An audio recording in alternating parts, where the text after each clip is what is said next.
Kinento sa News 5 ng mga biktima ng karambola ng mga sasakyan sa SCTEX ang malabangutilang karanasan sa trahedya. Magbabakasyon pa raw sana sa Baguio ang mga sakay ng SUV na kabilang sa mga naipit ng bus at truck.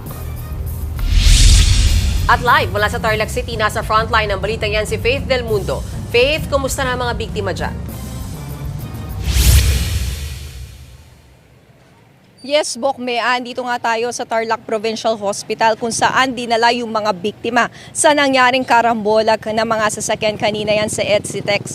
At nakausap nga natin yung ilang mga biktima at kinuwento nila kung gaano kalagim yung nangyaring trahedya. Duguan ang damit ng 25 anyos na si M. Apines nang datnan namin siya ngayong gabi dito sa Tarlac Provincial Hospital. Kabilang siya sa mga pasahero ng Solid North Bus na umararo ng mga sasakyan sa northbound lane malapit sa Tarlac Toll Plaza sa Subic Clark Tarlac Expressway o SCTEX. Nasugatan ang kanyang mata at may galos din siya sa tuhod. Pagising ko na lang, wala. Sobrang lakas na ng impact. Kasi simula nung pagsakay ko pa lang sa Dao Bus Stop Terminal, nakatulog na kagad ako. Tapos pagising ko, nangyari na kagad yung insidente. Parang ano rin po kasi dito sa mukha ko. Parang ang tawag doon, nabugbog. Kung pagkagising ko po, gulo-gulo na lahat ng upuan sa loob ng bus. Ang 32 anyos naman na si Sherry May, iika-ika ng makalakad matapos siyang tumilapon sa loob ng bus dahil sa lakas ng impact. Tapos ang nangyari po, lahat kami nagpanik na kasi sa loob amoy gas na po siya.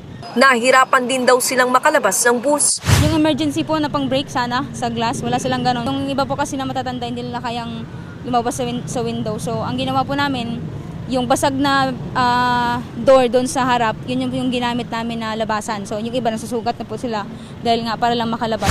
Ibinahagi rin niya ang ilan sa mga kuha niya matapos niyang makababa ng bus. Kasama naman sa mga nasawi ang mag-asawa na sakay ng SUV. Papunta raw sana silang Baguio para magbakasyon. State of shock pa rin po kami. Parang sana panaginip lang lahat.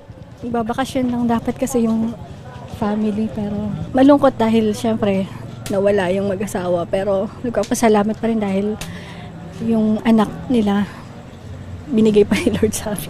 Ilan lang sila sa abot sa 37 nasugatan sa malagim na karambola pasado alas 12 kaninang tanghali. Aabot naman sa 10 ang kumpirmadong namatay.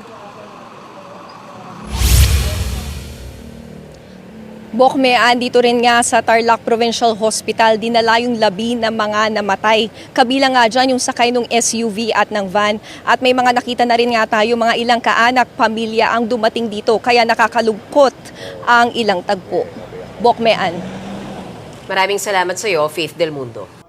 Mga kapatid, Ed Lingaw po, maging maalam at may pakialam sa mga napapanahong balita sa ating bansa.